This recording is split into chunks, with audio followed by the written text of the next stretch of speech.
Hey, what's up, guys? NuKastle here with part 2 of my Riser tutorial. Sorry, I only have the unpaid version of Bandicam, just making simple tutorials here. It cuts off after 10 minutes if it's unpaid.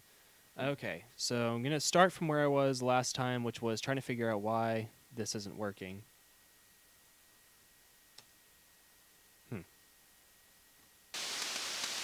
It's just fine. At least it should.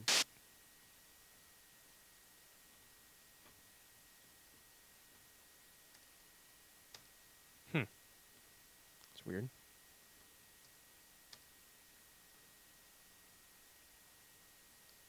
Just try making... Oh. So I had slide checked. That's why. Here's your problem. Alright, so I'm going to go back to my filter. Yeah, make sure slide's not checked. I forgot to do that. Just link to controller. I already have my...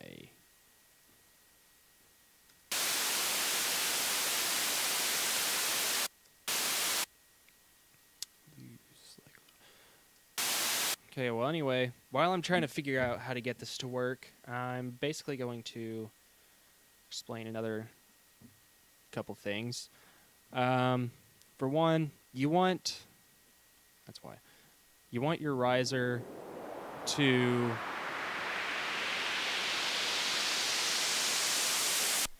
When you're building a riser, you want to contain all this energy or build a bunch of energy that you want to just release in the drop. I believe that a rise is is as important, if not more important, than a drop. Because what you're doing with a rise is you're building tension. And for anybody who's listened to progressive rock, you know that the music works off of the philosophy of tension and release. And when you're building all this tension, you just want to release it as powerfully as you possibly can. And so just keep that in mind when you're building a riser. Your drop needs to be a lot more powerful than the riser, but if you have a crappy rise, then you won't be able to build a powerful drop. So this is part 2. I'm going to use a couple of simple, samples that I've acquired. There's this really great website called 99sounds.org where I got all of these sample packs, which are amazing. What I'm going to do is I'm going to be using these from the Rumore Cinematic Impacts. Rumore is Italian for sound. Fun fact. And I'm going to be taking these, and I'm going to be reversing them. This is going to be super loud, so I'm going to turn my master down.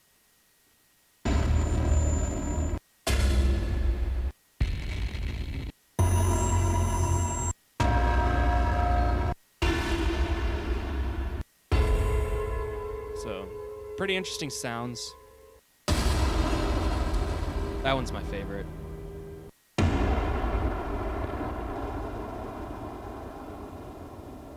That one's pretty cool too. Anyway, I'm going to take this. I'm going to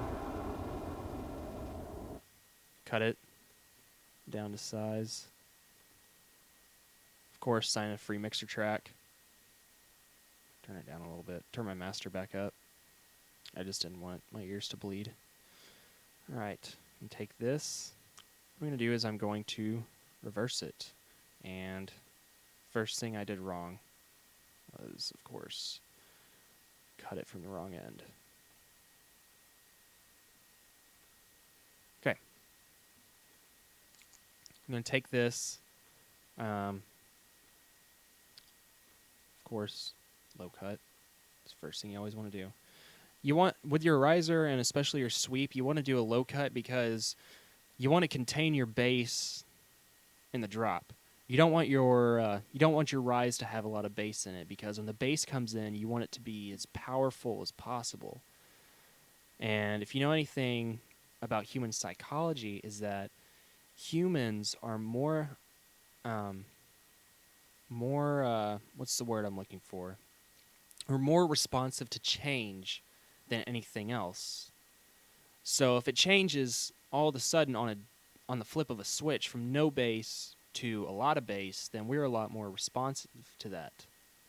So in your riser, you don't want to have a whole lot of bass. And so what I'm going to do with this sample here that I've taken is, and you don't have to use samples. If you think that using samples is cheating or using loops or anything is cheating, then I suggest that you start growing your own goats and cows, skinning them for drums, and then recording those. And then you won't have time to make music with all the goat farming. That's not my joke, by the way. I give credit to the unknown essayist who wrote that beautiful piece of work. I wish I could find it again.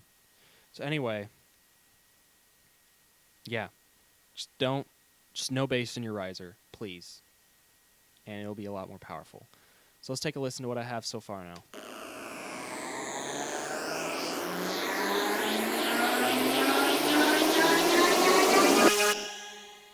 Kind of cuts off here, so what I'm going to do is I'm just going to line this up.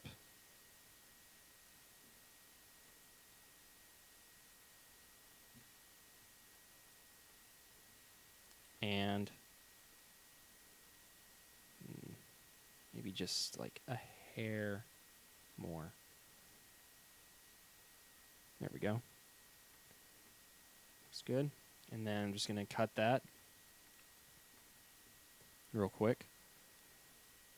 And then, of course, add some reverb.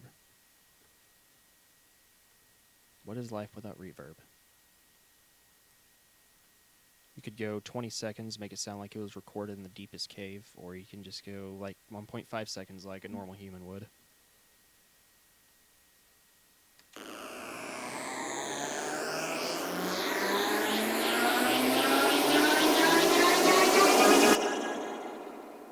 Sounds good. One last thing I'm going to do. I'm going to take the riser. Okay, I'm going to put a high-pass filter on the master channel now. Now I'm going to do that. Just a filter. Fruity filter, you just turn high-pass all the way up. Turn the resonance down. You don't want any resonance in your master. That's going to clog up your mix. Create an automation clip for your cutoff frequency. And then turn it down to 0 at the beginning, and then just kind of rise it up here. And then let's say this is my drop or whatever. You're going to just cut the high pass all the way down to 0 when it gets to the drop. So then it's like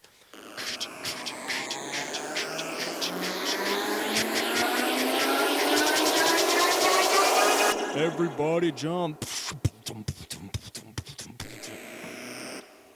I believe that's how most drops go now. But anyway, yeah, so just play with a high pass.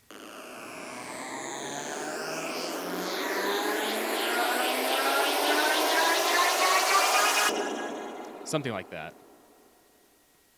And yeah, that's just about all I have. I'd show you how to make something like this, but I don't know how to. I'm not going to lie. I was going to say I don't have time to make it sound more mysterious, but I'm not going to lie to you guys. I just don't know how to. Anyway, this is NuKastle. This was part 2 for how to build a riser using just 3 simple things. Be sure to remember to add a snare, please. Maybe a kick, a couple hi-hats or something. Don't forget the drop too. That's kind of important. Yeah. Anyway, NuKastle here. Hope you guys learned a lot.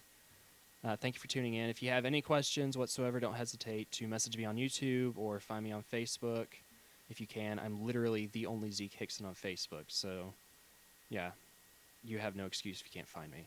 Anyway, love you guys. It's been NuKastle. Keep it real.